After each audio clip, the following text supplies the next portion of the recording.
It's the Great Canadian Podcast with Dave and Charlotte. And take three. Take three of the Great Canadian Podcast, May 18th edition. Hello, everybody. Hello, everybody. Oh, boy. And then I almost forgot to turn my M tracks on back up to 48 because I had to unplug it and plug it back in. Oh, what a disaster. All right, so welcome to the podcast. There's kind of an air of resignation going on right now. And this is because, as I said, this is take three. And the first two takes, I'm not going to say who ruined them, but it wasn't me. That's kind of what's going on here. I feel so terrible. I'm so sorry, everyone. Oh, don't apologize to them. They have no idea. They're listening fresh and they're already wondering what the heck's going on. No, but because now, like, we're going into this. I feel ridiculous. Dave's annoyed. Like, it's not, we started off in such a good mood and the podcast was really just humming along. Yeah, I was talking about synesthesia and we were going to... Actually, it was as you were talking about synesthesia that I was looking down at my screen being like, why does my audio look so weird? This doesn't look normal. And then I went, uh-oh. Because, like, in Audacity, the program we used to record it, I can set my microphone to either be my computer microphone, which is obviously a crap microphone, or this fancy microphone that Dave gave me, or lent me. Lent you. And I lent. And, you know when, like, you have a feeling and then all of a sudden you know for sure that you've screwed up, and I, like, did not want to maximize the window and scroll over to check in. As soon as I did, I was like, no. It's Sorry, like, David. it's all good. It's like one of those when I'm, like, recording music or something like that, and you just play the most fantastic take, and then you look down and you forgot to press record. Yeah. Although... Pro Tools people out there, that is why you always have it in punch record mode so that you can just hit record without stopping playback. And Pro Tools has this really cool feature. Now I'm going on about Pro Tools, but that's called punch in record mode, which is basically like you'll be in playback and you can hit record and it'll start recording like on the fly. But the cool thing about it, Charlotte, is that Pro Tools is recording as soon as playback begins all the time when you're in punch record mode. So what you can do is you can drag the waveform back and it'll have recorded everything that you've been playing while in playback, but you hadn't hit record, sort of thing. Do you know what I'm saying? I don't think I explained it that well. I think it sounds like magic to me. It sounds like it's recording even though it's not recording, and that seems awfully close to witchcraft. That's exactly it. It's magical. It's wonderful. Pro Tools is a wonderful thing. This is, guys, secretly, I'm letting him do this and go on about this because I feel like the more Dave talks about music and recording, the happier he'll get and the better mood he'll get in. I was aware of that as I was going into it, too. As long as I have a chance to pontificate. I can just picture your eyes lighting up. Yeah, that's good. Okay, guys, sorry. We've already covered this 3 times. Now we're not going to be nearly as charming as we always are, but... Welcome to the podcast. This is our first full-length podcast since that short one. And by the way, I did get some listener feedback. We posed the question, is a short podcast better than no podcast? The answer was yes. Ah. Right? Yeah. People. Thanks, guys. Thanks, guys. Just a little check-in. But we're back. And we had a couple things that we wanted to follow up on this time around. Number 1, we were going to start themed podcasts. And number 2, we were going to make the Twitter account. And I also got listener feedback about how excited people were for the Twitter account. So now we have to do it. We have to do it. It literally will take 5 minutes. I'm just amazed that we keep talking about it as if we have to do it. And it's still not going to happen. And we don't. No. But this is what I was thinking about for the very first time the other day. Like, I have Twitter on my phone, and I tweet, I would say 90% of my tweets from my phone. But can I have 2 Twitter accounts on my phone? It's a good question. I would think so. I bet you can't. You can switch between, like, Facebook pages on, like, your mobile. Yeah, but don't you have to log out and log in and stuff? Like, it seems like a pain. Not if you have... I don't know how Twitter works. That's a good question. Maybe what we should do is, because Dave and I each have Twitter also, is we can also use our Twitter account to retweet our private Twitter accounts, you know? Yeah. Because I tweet hilarious things throughout the day. Do you? well, not on the regs, but when I tweet. And then we can, with our Twitter account, and then we can also tweet fun Dave and Char podcast things, the Great Canadian Podcast. What's the name of our podcast? Great Canadian Podcast. So, okay, that's number one. We're going to do it. This is going to happen. Number two, and I almost cursed just now, this is officially it's the Wholesome podcast. Because we're not going to swear today. It's PG, not even PG, it's G. It's G. This is the G podcast. It's the G podcast. Yeah.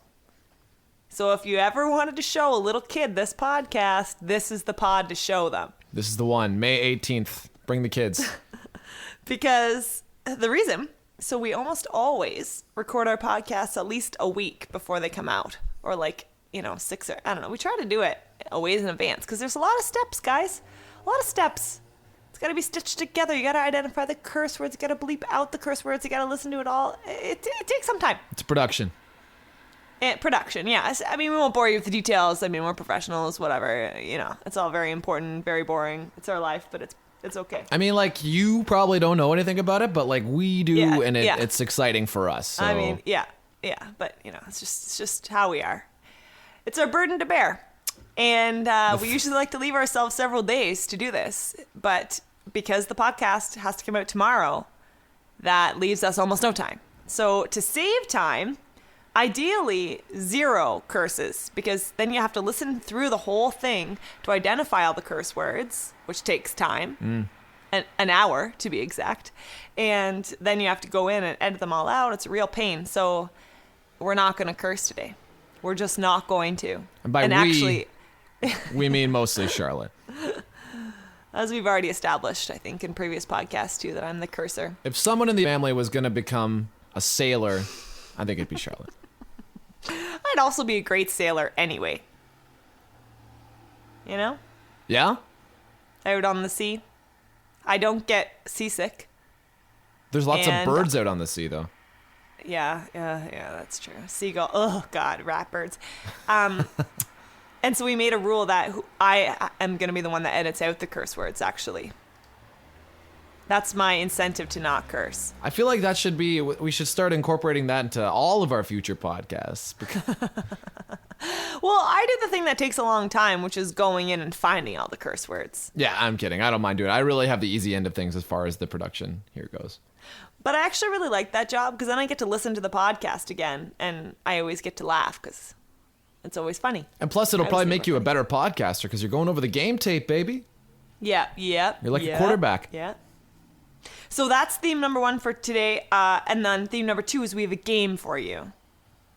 A game. But Dave, I don't think we should launch right into the game because, guys, spoiler, we did that in a previous version of the podcast. And it was magical. It would have been wonderful. It was so seamless and natural and organic. So let's not try to recreate that magic. Dave, how are you? What have you been up to? How's life? Life is good. Been busy. A lot of driving. We the tribute band I played in toured a lot in the first half of May, and by tour I mean we just drove a lot. That is touring, though. Yeah, that's touring. Well, what else is touring if not driving a lot? Playing shows. We played 5 shows and we drove 6 days. It was hilarious. Because basically our work visas expired in the middle of the tour because we got an extra date we weren't planning on. So we had to come back to Canada from Iowa, get our work visas, and then go back to Iowa. Man, where'd you have to go? Did you have to come back to Toronto, or did you have to go to Toronto to do it, or just anywhere in Canada? You can do it, I think, excuse me, we can get them because we're Canadian citizens, but someone in the band, a certain someone, is not a full Canadian citizen yet, so they have to go to Toronto to get an interview and blah blah blah blah. Stop. Is this a certain lead singer? Possibly. Man, I didn't realize. Anyway, all right. Interesting. Yeah. There's nothing illegal or shady going on. It's just, yeah. I've been learning a lot about Canadian visas lately, and apparently it is pretty hard to get a Canadian visa. They're not screwing around here. They're not just letting anyone into this country, which I thought that we did. I thought Canada was yo, come here and join our country. A Canadian visa or a Canadian passport? I think like a visa and then like citizenship. Like it's not easy. Oh. And these are like I'm talking about people who live in like a British person and an Australian person. And you'd think Australia, well, yeah, you'd think Britain and Australia would be easy because Both of aren't we them. all part of the same monarchy or something The like that? Commonwealth, I know. Yeah. Yeah. Anyway, but apparently no. We still have a king. How weird is that?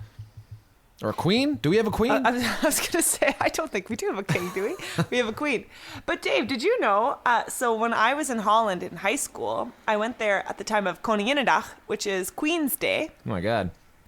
And it was like a huge deal. Like everyone dresses all in orange. I remember we were in some town and there was a river that goes to the center of the town and they dyed the river orange. Like it was crazy. Because like Cool. Holland's the House of Orange and stuff like that. Yeah, it was sweet. And like it was super, super fun. But now Holland has a king, not a queen. Oh. And so now it's called Koningsdag. Oh wow, Fleur's gonna kill me. Koningsdag. Instead of what was the queen one? Koninginnedag. Ah.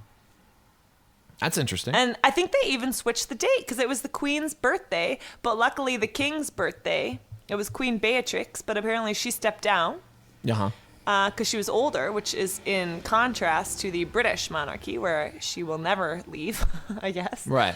But yeah, Beatrix stepped down, and so now her son, who I forget his name, is the king.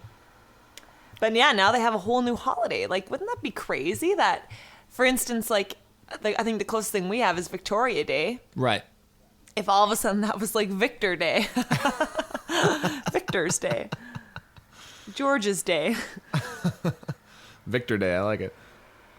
And it was And like actually, in January or something like that.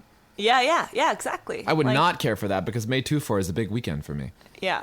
And we wouldn't be, like, what do we even call it May 2 anymore? Probably not. We would not. We would call it like January 16er. Which there are no 16 packs of beer. It's problematic for all sorts That of would reasons. not be good. Yeah, no good. Anyway, so Dave, life is good. You said it's beautiful weather there in Ontario today? It's warm. I'm wondering if we're gonna get like a pretty How warm? sticky How summer. It's pretty warm outside. I don't really know. I haven't been out there. Actually, I have been out there. Ballpark it for me, Dave. I was like, out are we there- talking 12? 24? We're above 20 for sure. Whoa, wow. Yeah. How's Man. the weather in old Edmonton?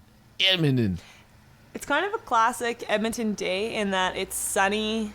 It's really, I almost swore again. It's really sunny. It's beautiful. There's nary a cloud in the sky. Yeah. But and we had some nice warm weather, and it was supposed to be like 20 and sunny all weekend. It was what they were calling for like last Monday. But then as the weekend started approaching, they started calling for colder temperature and rain. And yesterday it rained. The sun came out later. But anyway, today it's brilliantly sunny. And I checked my phone when I woke up. I'm like, ooh, it looks like it's beautiful out. +3. Oh God. Whew. Chilly. Yeah. +3. But I think it's rapidly getting warmer out. I see people, not that I'm creeping out my window, but there's people out there in shorts and t-shirts and whatnot, jogging. Well, they're in Edmonton. They're +3 is probably like +20 to them. Yeah. And honestly, I think we've covered this probably enough, but it doesn't feel. +3 here is not +3 in Ontario. It feels much warmer here Oh yeah, right. I guess so. because there's no humidity. Well, wait, wouldn't it? If there was humidity, wouldn't +5 feel like warmer?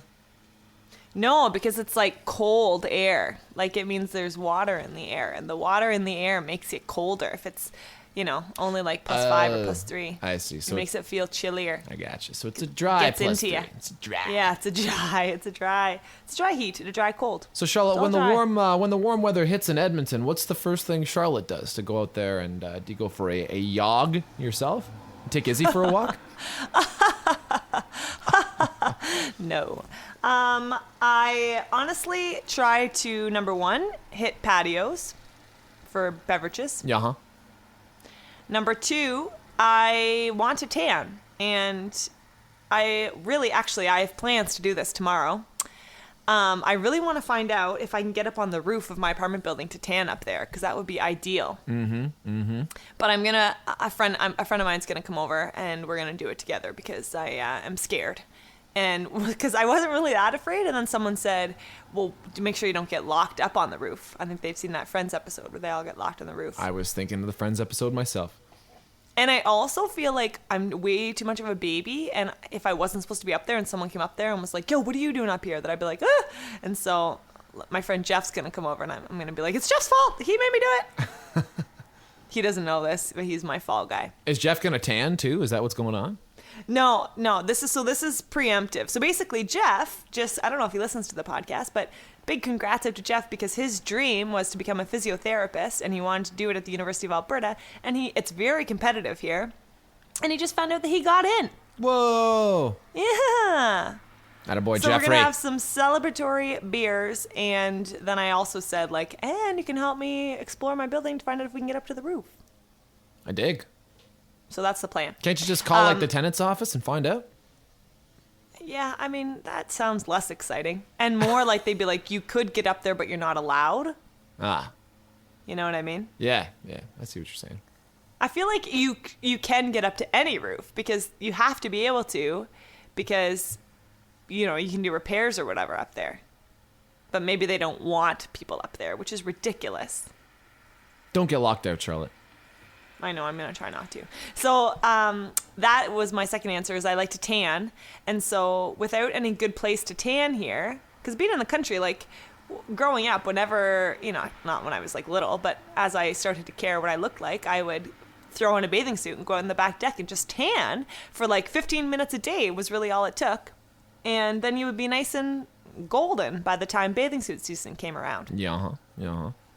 But here I can't. So I've been throwing on a tank top and shorts, and I've done it twice now. And I just go out, and behind my house there's a little patch of grass right next to some train tracks, and but it's kind of down in a little bit of a valley out of the wind, and it's nice. I've been told by a friend of mine that said, if I walked by and there was a girl there tanning, I would think that girl was really weird. You know what? I'm not saying I'm not really weird, so there. There it is.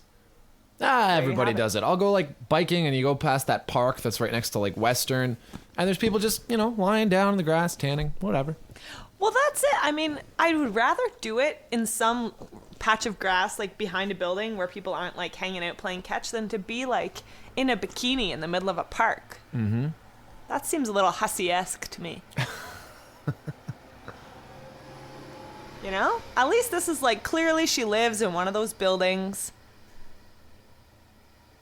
Even my friend's apartment building, there's a rooftop, basically a rooftop patio, ideal for tanning, and the building looks down over it, but all of the apartments look down over it. Right. And I was like, can I come tan here?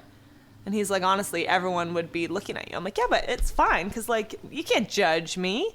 This is no one would think that this isn't my apartment, which obviously it's not, but, and I don't know, screw it. If they want to look, whatever. Can everyone not see you where you tan from your apartment? Well, there's not too many apartments that look down over that spot. Oh. Is it on the side of the building or something? Yeah, it's there's a short building. The people that are in the short building, it's only 3 stories high. Those people would be able to look, but it's probably only 6. We're only talking 6 units, really. So you're really cutting down your chance of voyeurism. Yeah, defs. I like it. Defs am, yeah. But yeah, I agree. I don't, if I was a girl, if I was a girl. That's a great sentence, Dave. But yeah, I don't know. Who cares? Good for you, Charlotte. Thanks, Dave. I mean, it's either that or I'm pasty, and everyone's been making fun of how pasty I am, so whatever. You can't be pasty. Solution? Tan. Okay. And it makes you so happy. So you hit the patio with a tan. Those are your 2 big ones? Yeah. Like you? it. Oh, well, I mean, I do think I'm better than you, so I'm going to have to go ahead and say bike riding, disc golf, and tennis. These should have been the things that, this should have been part of the game, because I could have predicted 2 of those 3. Right. Wait, bike riding and disc golf? Yeah. Tennis is fun. It's new in my life, Charlotte. It's good. I didn't bring my tennis racket out here, and I really, really regret it, because I loved going to play tennis all last summer. Are you good at it? Or 2 summers. I took lessons for 1 summer, 2 summers. Really? So I'm not good, but I'm I can play. I can play tennis in a game. What did you learn? I can play a game of tennis. Give me some of the tips. Well, it's all about how you orient yourself relative to the ball. Okay. Was sort of the main thing, and like the proper way to swing. It's not. It really wasn't about strategy. Now we never really got to serving, so my serve is. I mean, we did, but we only did it for one day, so my serve's not great. Yep. But yeah, I sort of learned like the proper technique for a good hit. How are you supposed to hit? Because I'm having some trouble with that. Because we always used to play badminton when we were kids, and that like you just whale it, and it just barely makes it over the net, right? So when I first started playing tennis, I would just smoke it, and it would go for miles. I'm like, oh, that's no good. So you got to kind of. I've been finding that tilting my racket forward a little bit kind of helps to keep the height down. Yeah, there's different ways to hold it. Oh God, now I'm forgetting all of it. But there's a way you're supposed to hold the racket and orientation in your hand. I forget if it's a little bit. I think for the backhand, you want your racket at like I don't know, parallel with your hand. And for the forehand, you want it tilted forward a little bit. Right. You're basically supposed to change the configuration of the racket in your hand while you switch from forehand to backhand. Interesting. Yeah. And like you're supposed to stand kind of at 90 degrees to the ball and stuff like that. You should, now I can't remember the name of the service in London, Ontario, but I was telling someone about this. London, Ontario, rec, tennis, lessons. I almost had it just now. It is called, I don't know. There's a really fun thing that London, Ontario has, and I can't for the life of me remember it, but I'll think about it. It'll come to me. Where you, it's all sorts of it's like, I don't know, tennis lessons, but it's like art lessons, swimming lessons. Spectrum. And Dave, go and look at Spectrum London. And if you live in London, Ontario, or around London, Ontario, you can take lessons in anything, literally anything, like pottery, acting, singing. Oh my gosh. Anything, any sports. So I took squash lessons through them and tennis lessons. Cool. And it's like really cheap. And they have them starting at all different points of the summer. So I think like me and Chantal and Nicole and Chris and Sonia all took like beginner tennis lessons at the beginning of the summer. And then I think we took like the intermediate tennis later in the summer, and they had doubles tennis and stuff like that. Right. But it's super sweet, and it's really fun, and like it's good. It gets you some experience. Yeah, that sounds Although neat. I will say, at the end of beginner tennis, the instructor came up to me. He's like, "Charlotte, you really progressed very nicely. I think that you would really, really get a lot out of taking beginner tennis again." And I was like, "Oh, Peter, that's great. Actually, I was thinking about taking intermediate tennis." Yeah, you'd really get a lot out of taking beginner tennis again. Oh my God. Taking it again? What, like, I mean, so... I don't know. Did he mean you progressed, but you're still not that good? Is that what he was getting at? Or, I mean, I'm not exactly sure what he was getting at. I took intermediate tennis because, you know what, Peter? Screw you. Yeah, Peter, suck it. That's not a swear word, is it? Oh, no. Sorry, I thought it was an F. You used an S there. Yeah, no. Did not. Close. Well, Dave, we have to do a little bit of editing. We have to put in the music in between the sessions. So why don't we take a little break for that right now? Boom, boom, boom, boom. Here she come. You're listening to Dave and Charlotte's Great Canadian Podcast. Today is game day. Are we ready yet? Or do we rant? We can rant. Do you want to... I have a rant. Get Can out I of here. rant? You? Rant? You? Please, rant. This one's been brewing for quite some time. I think that this first started when I came home for Christmas. Maybe even before that. So this one's been in my back pocket and has slowly been angering me for quite some time. Okay, David, have you? I've only so far noticed it in Tim Hortons and McDonald's restaurants. Have you been to any restaurant, but particularly one of those, where they've had those electronic menu screens, like they're basically TVs Yeah. that are presenting the menu? Pretty much all of them are like that now. So, not Wendy's, I'll point out. But anyway, so great. You know what? Technology, they're beautiful screens. They look lovely. Have you noticed that every once in a while, this menu will disappear and an advertisement will come up for their newest McFlurry or their newest donut or whatever. And it will literally cover all like 6 screens that are up there, this one advertisement, so the menu is no longer available.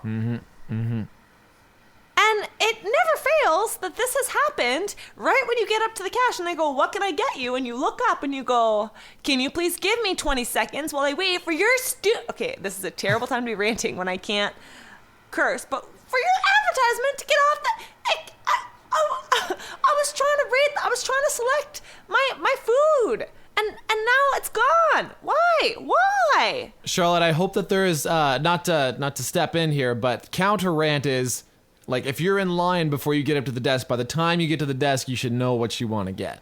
I know, but whenever I'm at like a restaurant or whatever, I pick what I want, and then when the waiter comes up, I have to order it off the menu. I have to look down. Like, I'm not just going to memorize what that thing's called. Right. That's too risky. It's too risky. What if I order the wrong thing? And I feel waiters and waitresses, they love to give you that mean look if you don't say it right. Like, I'll have the spicy crispy chicken wrap. Do you mean the Santa Fe chicken wrap? Like, okay, yeah, I guess. Yeah, the best is how they'll pronounce it back to you. And yeah. Like, you'll be like in an Italian restaurant, you'll be like, I'll have the gnocchi. The gnocchi? Fine, yeah. Okay, great. All right. Well, it honestly... I can't even express to you how much it drives me crazy when it happens. And no, even if I'm standing back in line and I'm looking at the menu and I think I figured out what I want, I'm sort of looking at the item and, mulling it over, and they flip it off, and I just fly into a blind rage every time. I was trying to read that. Like, remember how you put the menu up there so that people can select what they want to eat? Like, this is not just like artwork up on the wall. This is how we're deciding what we're going to order, how we're going to spend money at your establishment. And now I'm not paying attention to the advertisement you've put up there. I am literally blind with rage. So the advertisement is not working. It is just a distraction from what I was trying to read. It's pretty frustrating. It's so I honestly hate it so much. You know what? Just dedicate one of your panels to the menu or to this like ad or whatever, Like, leave the other ones alone. Whose idea was this? Some advertising guy. Yeah, you're an idiot.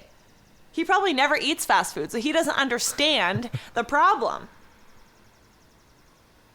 I feel like advertisers tend not to be like people friendly, convenience friendly. Yeah. Well, whoever came up with this idea, you're an idiot and I hate you. Yep. It's like those advertisements when you're watching like a long YouTube video of like a concert or something like that. And then you'll be like 8 minutes in, and then in like the middle of a video, they'll just go ahead and pause and stick on an ad. What? I've never seen that before. That's a thing that happens. And the worst part is, like, advertisements are all loud and stuff like that. And depending on the footage of the concert, it can be like really loud or really quiet. But most of the time, let's say it's usually pretty quiet. And then your ad comes on and it's super loud and you're like, ah! Dave, are you watching this on your computer? Am I watching what? Oh, yeah. Because you really need to get ad block in your browser. I know. This is... it literally takes all of 5 seconds, Dave. What browser do you use? Chrome. Oh. You know One what? time my friend Jamie actually showed that to me. I was watching a video in the lab the one day and it happened. I was like, ads! And he was like, Charlotte, you're an idiot. And he just went click, click, click, click. And he's like, there you go. Now you're never ever going to see an ad again. Oh my gosh. And they don't pop up on Facebook. They don't pop up anywhere. You're literally living an ad-free life now. Wow. Yeah. Did I just hear an animal? You did. She just hobbled out of the bedroom looking like she's been lying in a ray of sunlight, which I think she was. Oh my gosh. And just kind of did a meh. That sounds like Isabel? A cat who's got ad block. She sounds happy. Yeah. Oh boy. I have a short... what? Go ahead. I was going to say, I had some girls over a couple nights ago, and she was the star, because we were all just sitting around talking, and then she emerged from the bedroom all cute, and they were like, oh my God, she's adorable. Speaking of being the star, right. My cat has a more disgusting way of asserting himself. He started taking just big dumps when I have, like, I teach guitar students and I have them at my house. And if they're there for long enough, he'll just drop one just to let everybody know that he's still in the house. This is my house. Yeah. And he does not often go at that time of day. He's not a 6 p.m. kind of cat. But he just does it when it will maximize the amount of attention it'll give him. Do you address it? Are you like, I'm really sorry my cat's pooping right now? Yeah, sometimes I'll be like, sorry, the house smells like cat turds. That's a nightmare. What is one to do? You spray some Febreze? Oliver's a pretty charming guy. I bet if they see him, they'd be like, all right, fine, he's cute. Most of the students like him, yeah. Yeah, look at that guy. Look at that face. Look at that big fat guy. Yeah. I have a small little rant. Just not even a rant. More of a good job. Go. I was driving tends to be the source of a lot of my frustration and as a consequence my ranting. And one of my biggest pet peeves, as I think I've said before, is when people are turning onto a 2-lane road, and if you're turning left onto a 2-lane road, you go right into the right lane. Yeah. Yeah. It's irresponsible driving. That is just one of the worst things one can do. Like, you might as well lazy. You might as well just go like punch an innocent animal or something like that. Yeah. Like, it is on par with that to me. Or Kicking when you're a puppy, it's true. Or when you're turning right, you pull right into the left lane. Like, just no. Yeah. No. So anyways, I was at a green light and I was turning right onto a 2-lane road. And then I had another guy coming at me turning left, and there was no through traffic, so he's coming left and I'm going right. And I pull into the right lane, and simultaneously he's pulling into the left lane, and he just guns it. Like, he's not going like obnoxiously fast, but just like confidently fast. Right into the left lane as I'm going into the right lane. And I'm like, fella, you are doing it right, my friend. Yeah, nice. This guy is asserting himself. I was worried for where the story was going. Yeah, good. Yeah, and I was just like, no, I like this guy. Yeah. You nailed it. Yeah. You get Dave's thumbs up. So that's Dave's faith in humanity driving story for this week. Way to go, fella. Nice. Yeah. My life story of my daily life is not really a thumbs up or a thumbs down. We've got a rant. We've got a happy thing. This is a neutral kind of hilarious thing. Is that I've realized, and honestly, it's all been over the past month or so. Dave, if I were to say, so what are you saying? What would you think I'm asking you? Oh, that's what you meant. Okay, I wasn't, when I read it on your notes here, I was like, that seems like an odd thing not to get. I would say you're asking, what am I doing? Like, what's up? What's happening? Right, what are you up to? Yeah, what are you saying? I guess people in Alberta don't understand that because everyone's always like, what do you mean? What am I saying? I didn't say anything. You were just talking. Yep. Or I get confused, text back. And I understand. So I wrote on this thing, people in Alberta don't understand, what are you saying? But like in the context of like a text conversation that goes, hey Charlotte, what are you up to? Oh, nothing much, just blah, blah, blah, blah, blah. What are you saying? And then they go, well, I don't understand what you mean. like, well, why don't you put 2 and 2 together, bud? And actually someone who didn't get it now says, what are you saying? So they understand. It's like a good thing to say. But I wonder if it's an Ontarioism. I think so. It's pretty uncommon. I mean, even not totally uncommon, but like even in Ontario, I'll still meet the occasional person who doesn't, who's not hip to it. Who doesn't get it. Really? I've never encountered it. I think, as I recall, Dean says he doesn't like it. One of my buddies. Yeah, he says, oh, I hate that. And people say, what are you saying? Diener? Apparently Izzy's not such a fan either. She's just saying hi. Biz, we're trying to record a podcast, bro. Is he saying, what are you saying? Yeah. What are you guys saying? Oh, podcast. Sorry. I'll use my quiet voice.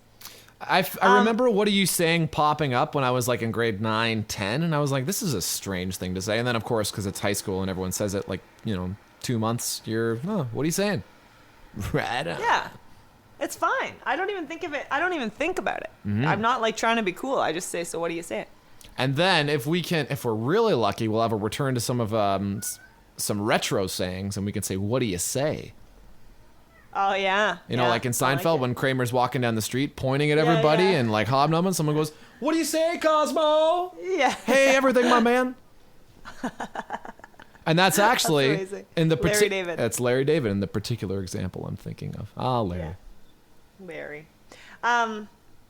Speaking of things that I said that people didn't understand, I texted Fleur the one time. She was like, oh, yeah, we were talking about how it was supposed to be beautiful weather this weekend. She says, this was obviously earlier in the week before it got cold. And she said, yeah, we should definitely go tanning this weekend. And I wrote, I'm so down. And she wrote back, oh no, what happened? Oh my gosh. And she thought I meant I'm so down in the dumps. And I explained to her that meant I'm in. Welcome to Canada, Fleur. Wow. And because she's Dutch, right? Right. And she writes back, don't talk street to me. I don't understand street. It's too gangster, Charlotte. Yeah, I'm still gangsta. Like, Fleur, people literally say that all the time. Anyway. That's interesting. That's on Fleur. You gotta pick your game up, Fleur. Yeah, that's on her, yeah. All right. Well, that's all they had. Do you want to take another break and we'll come back? Let's do it. With the theme for today, the Newlywed Game. You're listening to Dave and Charlotte's Great Canadian Podcast. Wow, you really just kind of gave it away right at the end. Yeah. Well, I wanted to whet their appetites, for the game. Right. But Why you, would we but you stick didn't around say unless like, we know oh, we're why? gonna play a game. You were like, it's themed day. We're gonna play the Newlywed Game. Break. I just couldn't handle it anymore. The secrecy. So as you may have guessed, we're gonna play the Newlywed Game. If you guessed that, you are a genius. You're smart. Good cookie. job. Of course, our listeners are smart because we're highbrow. Yeah. They're a cut above. So we figured you guys were just dying of curiosity as to how well Charlotte and I know each other. Yeah. And maybe Obviously. when we get our next guest on, we're going to have to drop some Newlywed Game on them, too. Yeah, I mean, the Newlywed Game's a nice thing because it can just be ongoing. There's a million different questions you could ask each other. Mm-hmm. So what I did is I got the idea to do this because I listened to the Jenna and Julian podcast, and I linked them, I think, on our previous podcast. And they played the Newlywed Game, so I listened to that one and took a few questions off of there, but then they were doing ones that were actually more like couples living with each other, like who takes longer to get dressed. So then I just started making up my own. But anyway, we could come up. There's a million different things we could do. So this could be a recurring game. All right. We can see. We'll and see then, how it goes. hilariously, I wrote out the questions and I sent what I thought was a blank sheet to Dave so that we could come up with our answers and do it appropriately. But I accidentally included my answer to the first one in there. So that'll just be a mock one. And I got it wrong anyway. So It was funny that I even thought it was like you had written it just as a mock thing. Like, Charlotte, just give me an example. It's like, okay, so here's the question and here's the answers. Here's what we do. And Charlotte wrongly guessed that my favorite color is bleu. When in fact my favorite color is le vert. We think we're better than you because we're speaking French to you. Le vert. Green if you don't speak French, guys. Vert. That's If you don't creepily speak French quietly into the microphone. vert. You got to get right up into the mic and say le vert. All right, I'm done. Probably.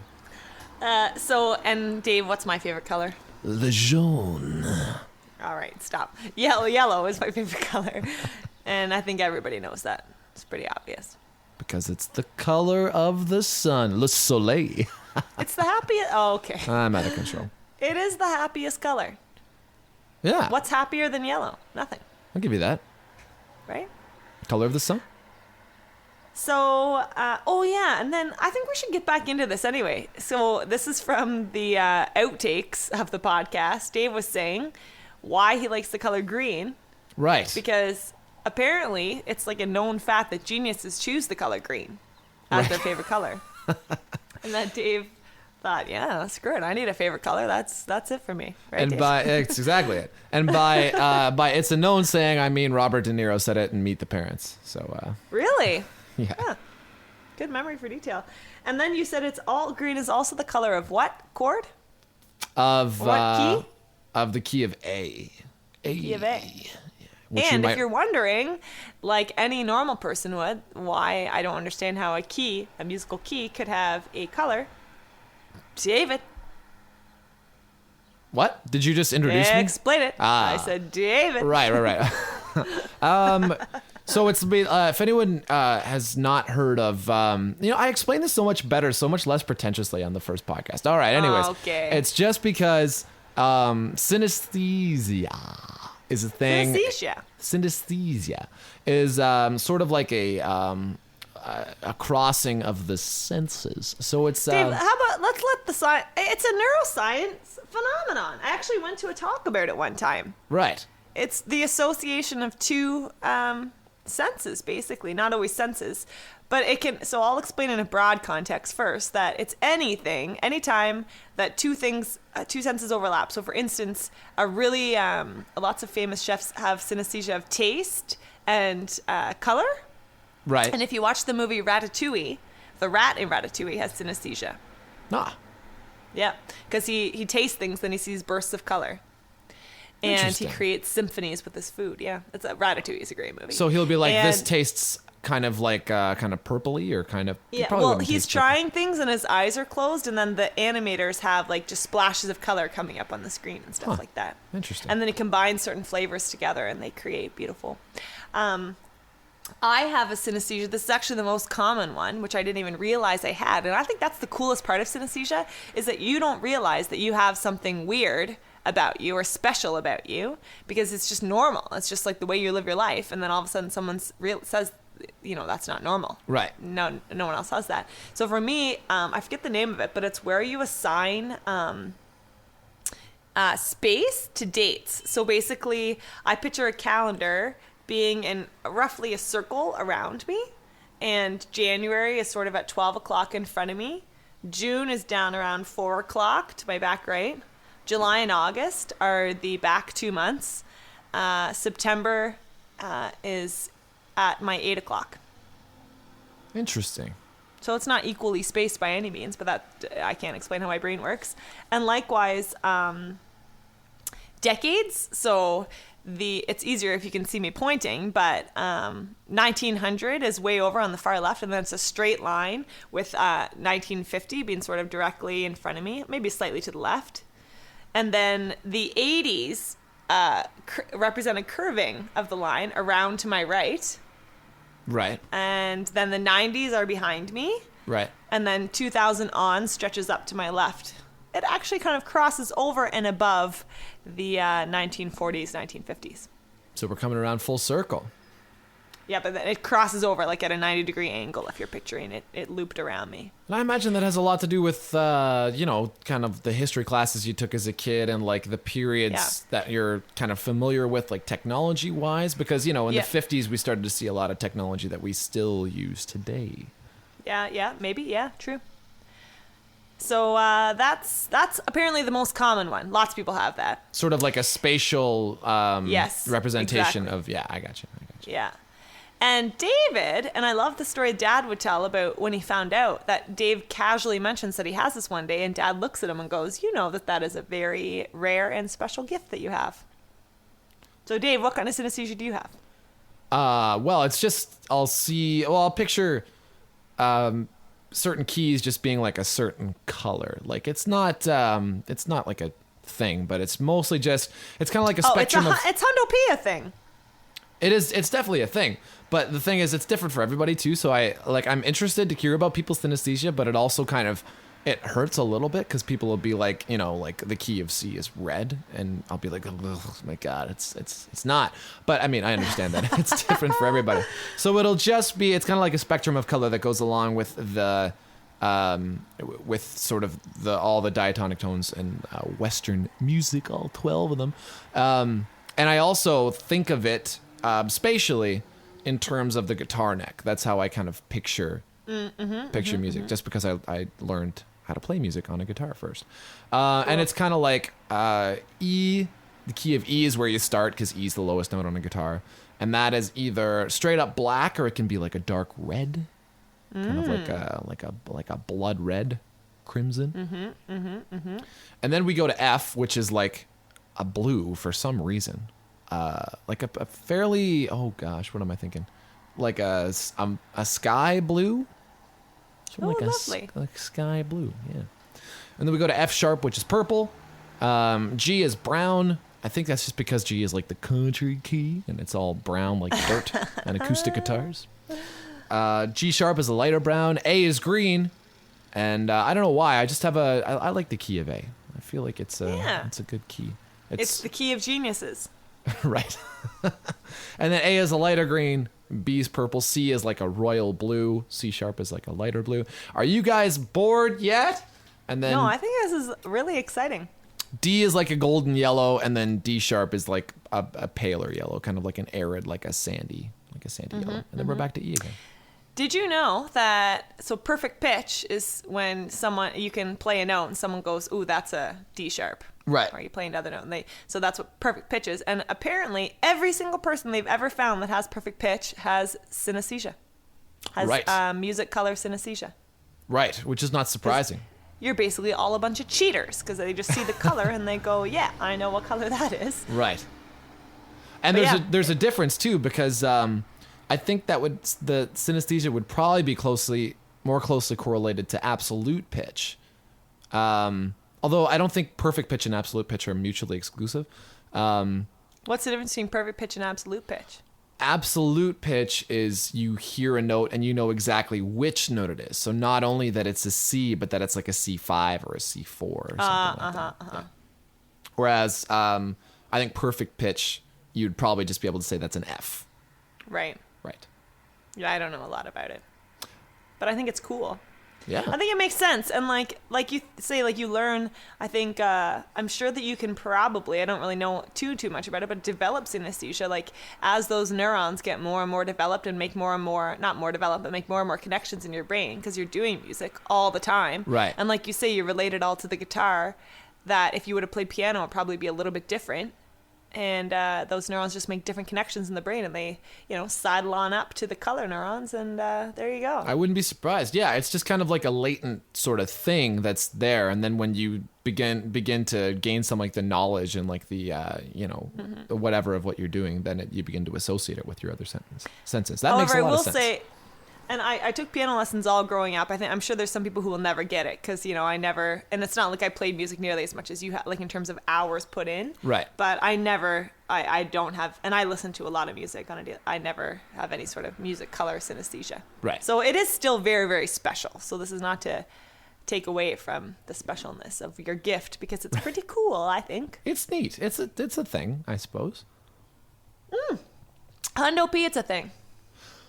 Shall we progress? Okay, so let's that was the first question. Shaw thought my favorite color was blue. My favorite color is in fact green, and it's also because an idiot. Green is the color of fresh grass and trees, and spring is my favorite season, and all that kind of stuff. So I think that has a lot to do with it too. We're such cheerful people. You like the color of grass and spring. I like the color of the sun and smiley faces. Yeah, look at us, just looking on the bright side. We should call this a glass half full podcast. Yeah. Okay, who's a better cook? Okay, so how do we do this? You just tell me who's a better cook. There's only one answer for this one. And then do I say who I think you think the better cook? No, okay. No. Who's a better cook? You just straight up say who you think the better cook is. Charlotte is a much better cook. Yeah, I agree. Except I wrote Charlotte when she actually cooks because I think that on a daily basis these days, currently, that you are cooking more. No. You make smoothies and stuff, or not? Is it smoothies that you've been making? I know. I'm off the smoothies. I haven't been doing that for a while. Smoothies. Too much work. Lately, I don't cook at all, like ever. Yeah. I think I went through my diet with the whole. I don't mean diet as in I'm dieting. I mean my diet is in my daily diet. That it involves no cooking. Like the most cooking is putting corn in a pan with some margarine and heating it until it's thawed. Yeah, I'm not even going that far. Yeah. When I do set my mind to it, I'm a pretty good cook. Yeah, like when we lived together, you were on point. You were cooking all the time. I used to cook on Sundays every once in a while. I would make 3 different dishes, and I put them all into Tupperwares, and then I could choose when I went to school that day what I wanted to eat, and I would just kind of shop in the freezer. Pretty ideal situations. You're basically running your own little restaurant? Not restaurant, like kind of like a takeout place. Yeah. And Chris and I would do that too. We'd cook and then just cook extra and label it all and put it in the freezer, and it was sweet. I like it. Sweet when you get to choose through. Now I'm very lazy.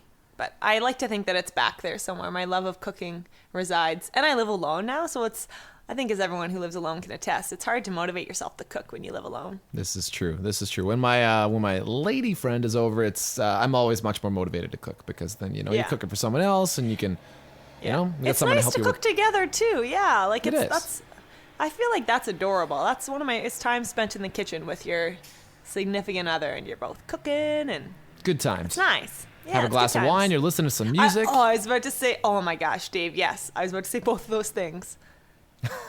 Like Dancing both- a little. yeah, Oh of my course. God, it's nice. That's nice. That's good times. Relationship goals.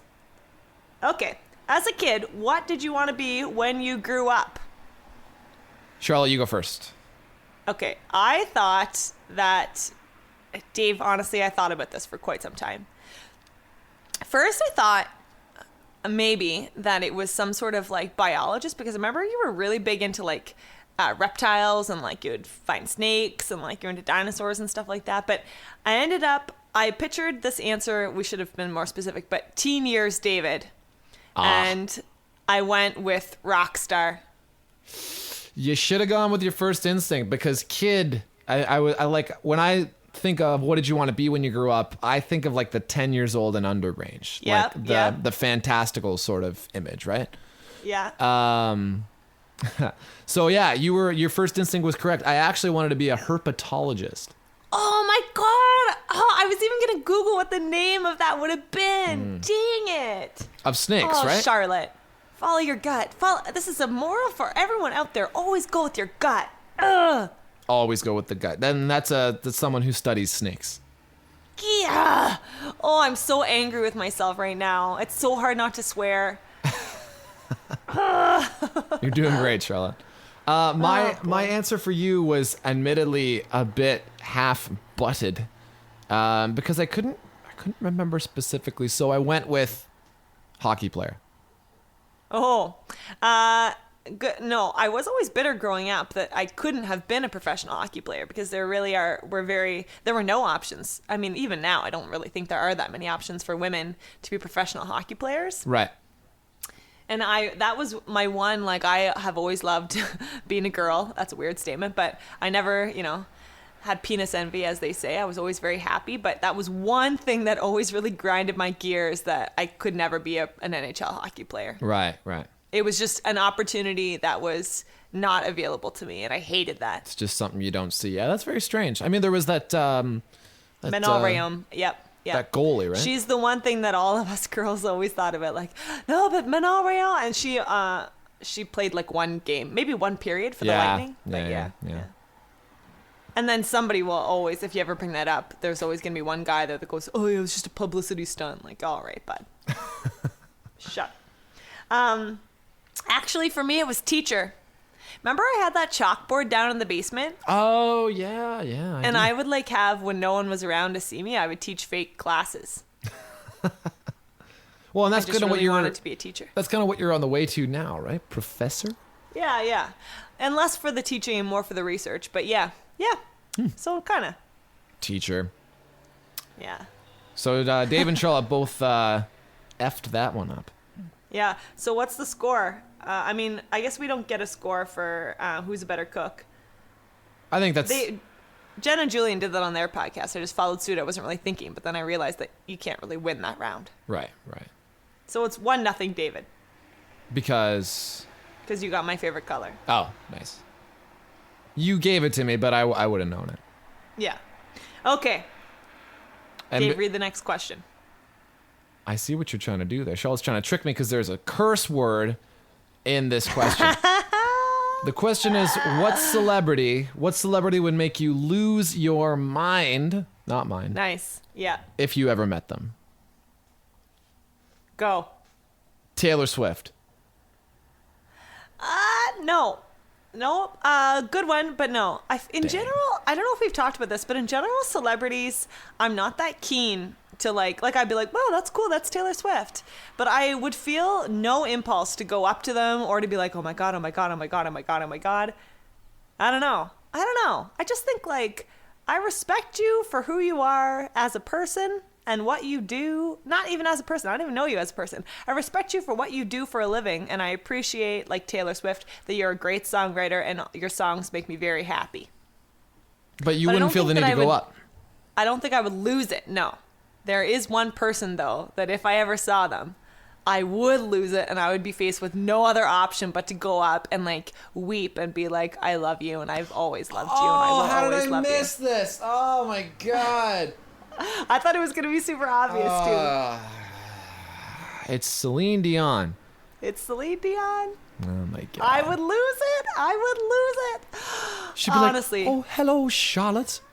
That's a little British. She goes, Charlotte. Right. I got to work on my French accent. It's brutal. It's non-existent.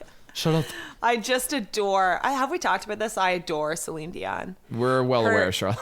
And like me and Bridget and Annette would go get all of our albums the day they come out. We would look at the back of the album, pick what we thought our favorite tracks were going to be. I've seen Celine live twice at great personal expense. One time I flew to Vegas just to see her, and I just love her. I love her songs, and I love her. Mm-hmm. She's wonderful. She's a good lady. And you know what? As I've grown up, you know what I really appreciate about her? She's a Looney Tune, you know? Like when she performs live, she looks ridiculous a lot of the time. Like she's a hot lady, but she does ridiculous actions. Right. She like built a water park in her backyard, and oh my remember God. there's this like hilarious gif of her on the internet where I forget who it was, if it's like Jimmy Fallon or something. And they're like, or David Letterman, they're like, so I heard you built a water park. Like, that's really weird. And like, it was like a lot of money. Yeah. And she was like, yeah, well, some people do drugs. I build water parks. Oh my God. That's the answer. She's such a nutball, and she does not care, you know, and she fell in love with this old dude who's like way older than her, and she loves him so much, and she just doesn't, like, she gives 0 F's. Mm-hmm. About it, you know. Mm-hmm. She's Celine all day, every day, and I adore that. That is respectable. Like, that's cool. Yeah, it's so rare. She just doesn't care. She's like, whatever. I'm Celine. I'm gonna do whatever I want. What? I am Celine. You know? Oh my God, I got no French. Celine Dion. She's amazing, and she just. There's another SNL thing where she goes, I think it's Anna Gasteyer, and she's like, my name is Celine Dion, and I am the greatest singer in the world. Like, you know what? She is the greatest singer in the world, and so what? Like, what are you going to do about it? You can't say anything. She's amazing. True. Yeah, you can't, you really, in terms of ability, and frankly, she puts a lot of emotion and all that stuff into it too. You can feel the emotion when you listen to a Celine Dion song, which is, I don't know if we've talked about that in the pod, but something that I adore. When you can tell when they're singing a sad song that they're sad, or they're singing a happy song that they're happy and they're smiling, like, yeah, Celine. I mean, I love you, man. If I just really want to, it's not like I even want to meet Celine, because I think I would just turn into a complete moron. If I ever saw her or met her, I would just be ridiculous. I think you'd be cool. You'd keep it cool. I really don't think. I think I'd be cool with literally anyone else on the planet, just not Celine. Okay, what Dave. Okay, this is my guess. I picture you seeing this person, and I went with the lose your mind thing. Like, you see this person, you desperately want to go up and say hi, but you're afraid to go up and say hi because, like, they're too cool, and you're afraid of what they're going to say to you, so you don't, and you're having this internal, like, tornado of emotions. Okay. Larry David. Oh, my gosh. So close. Oh, dang it. I was close? Jerry Seinfeld. Oh, I was so close. So close. But you know what? Yours is a better answer. You're totally right. Like, I mean, it would be more of a wild card to meet Larry because Jerry is like, you know, like my hero in a lot of ways, but he's also pretty cool, and you could just go up to Jerry and just be like, hey, Jerry, I love your show, and you're hilarious. Yeah. And he'd be like, oh, great. And look at me, I'm wearing sneakers and a scarf. Yeah. Jerry's kind of gotten a little bit, fallen off a little bit in recent days. But Jerry's still amazing. I like to think of him as my spirit animal.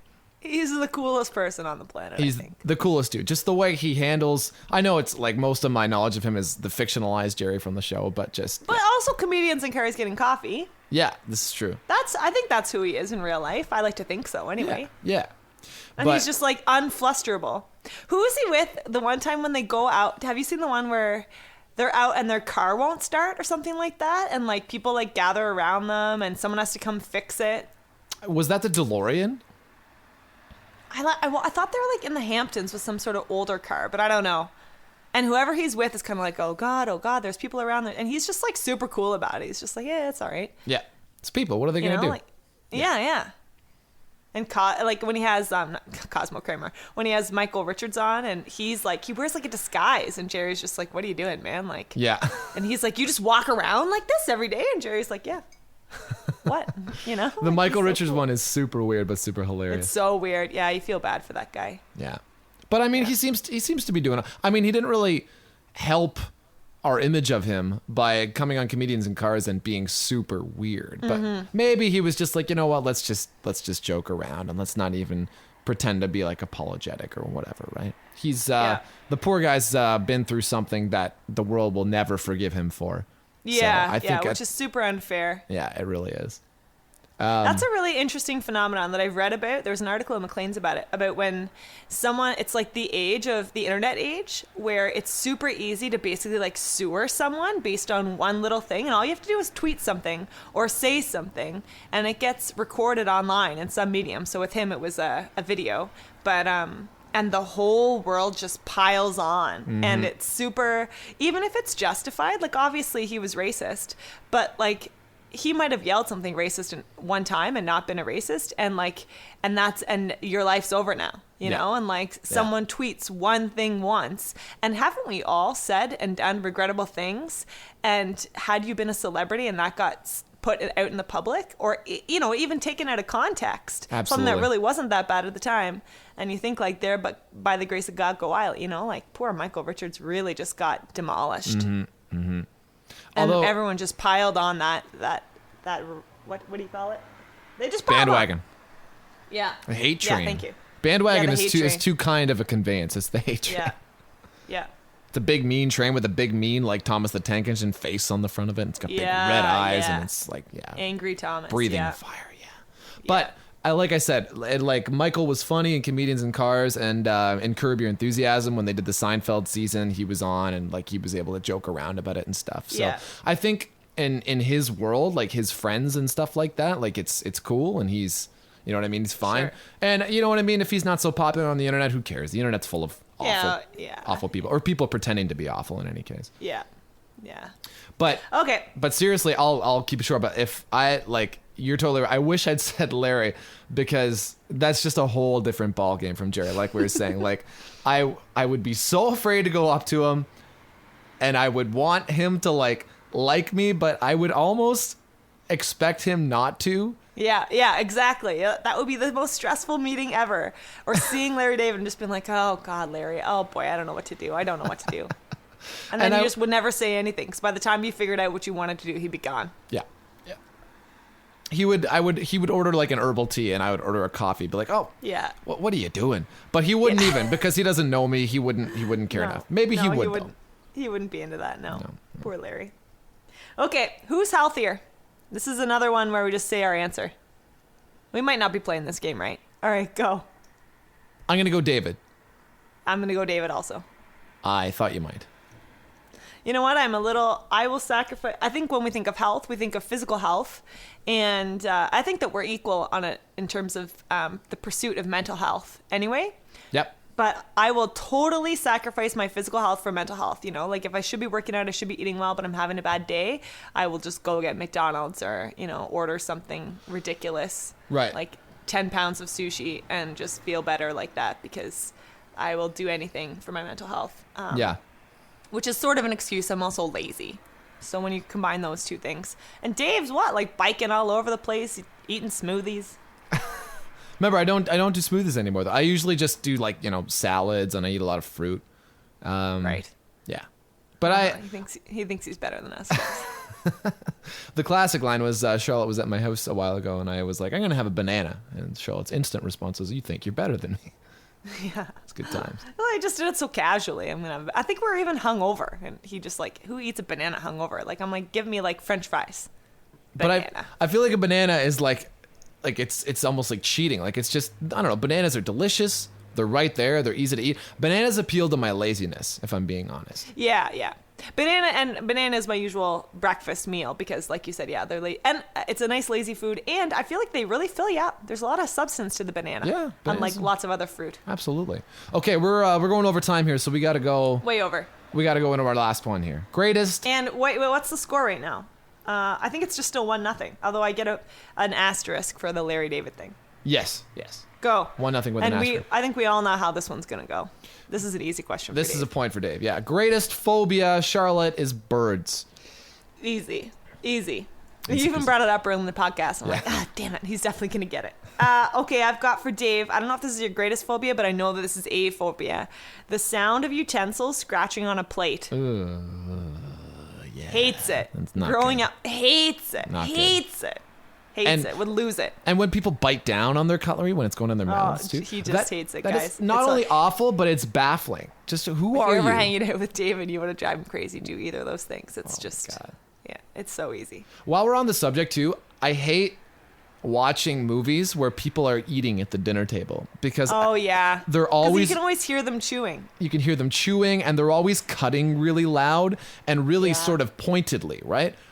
Because if you're watching people at the dinner table, it'll usually be like some sort of uncomfortable situation. Yeah. So like it's almost like a passive aggressive move to cut your beans really loudly. So it'll be Yeah. like, you know, Kevin Spacey at the table or something like that, and he'll be like, did you pick up the thing today? Yeah. And it's, yeah. Oh my God. Just All the right, what's worst. your phobia, Dave?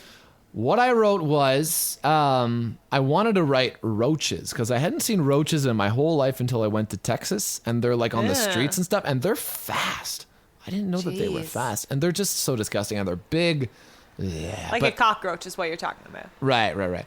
But Yeah, I feel like that's not so much a phobia because I thought as part of what defines a phobia, like an unreasonable fear. I don't think it needs to necessarily be unreasonable, but yeah, either way, whatever whatever floats your boat. Like an impulse fear, not a reasoned fear. And like it's mostly I don't like cockroaches because they're disgusting and I don't want them anywhere near me. And I feel like who does That's like why I don't like cockroaches? birds. Okay. All right. What I wrote as my greatest phobia was being in the water next to a huge ship. Ship propellers and just basically ships from the under the water perspective just terrifies me. Yeah, that's fair.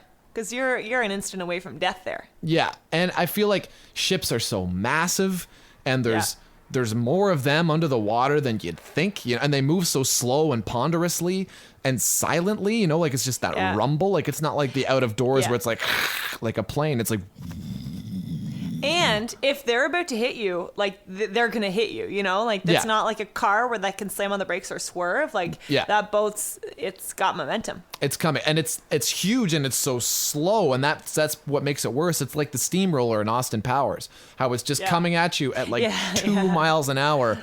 But and you're that guy, and instead of it being like played off as comedy, where he just goes, and he doesn't move, like literally in the water, you'd be like, and you could try and swim away. What are you gonna swim? Like 20 meters? Yeah, you're screwed. 30 You're meters? done. You're gonna get pulled into the wake, and you're done. That's a very real and very scary phobia, Dave. Thank you. So this concludes our game of the Newlywed Game, and David won. 2-0. 2-0. Dave got 2 points. Charlotte got 1 asterisk. But it's because Charlotte's probably more vocal about her fears and such. Yeah. I mean, birds terrify me down to my core. As well they should. Who likes birds? Bigger than a fist, as we all know, is that's my criteria. Right. Okay, guys, I also realized I forgot to give you a TOP song of the day last week. I got a good one. Got a really good one. I've been listening to this song basically on repeat for the past week, and this is an older song. But it's great because this song is extremely peppy. It's nice in the springtime now that the sun's coming out, in that sense also. And this is an artist whom I adore. The song is called Chasing the Sun, and it's by Sarah Bareilles. Is it Bareilles or Bareilles? I don't know. Let's just say it quickly. Bareilles. I do enjoy me some Sarah Bareilles. Bareilles. Right? I mean, I feel like that woman does no wrong. I love everything she does. She's very talented. She's just a lovely voice, and the songs she writes just speak to me. She's like Taylor Swift, but a more mature Taylor. She appeals to my more mature side. Actually, she's very romantic in the way that she writes. I feel like that's what I love about her. She just sees the life through a very romantic lens that I'm totally into. Totally. Sarah? She's the best. And Chasing the Sun, Dave, you should give her a listen. It's a song about being optimistic and living life and just going out there and getting it. I like it. Will do. Yeah. Chasing the Sun, Delightful. Sarah Bareilles, TOP song of the day. Listen to it while the sun's out, and you will be a happy camper. And we will talk to you guys next week. Yeah, you got a long podcast this week instead of a short podcast. You're welcome. We wanted to give you some time back. We will see you later, and go look up our Twitter account. We can't give you the handle right now because we haven't made it yet. We'll give it to you next week. It'll be great. Bye. See you guys. It's the Great Canadian Podcast with Dave and Charlotte.